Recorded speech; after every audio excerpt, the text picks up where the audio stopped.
Dear friends, దీన్ని ఉచ్చిపెట్టు అంటారు. చూడు ఎలా ముద్దుగా పరిగెడుతుందో. అదే దాన్ని తెచ్చి మనం చోట పెడితే అది కదలదు పెరగదు. ఎందుకంటే దాని ఇష్టం. చూడ్డానికి మాత్రం కొంచెం, పిట్ట మాత్రం కొంచెం ఉంటుంది, కాళ్ళు మాత్రం పెట్టంత 4 గంటలు.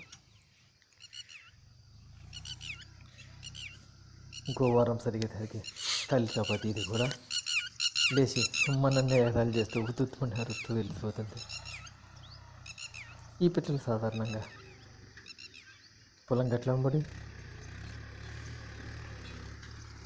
బీడు పొలాల్లో తిరుగుతూ ఉంటాయి. చూడండి ఎలా ఉంటుందో. మమ్మల్ని మా తల్లిగారు ఎలాగైనా రక్షించుకుంటే ధైర్యం, ఆ ధీమా అది అందరికీ ఉండాలి. హాయ్, మీ ఊర్లో ఏమంటారు?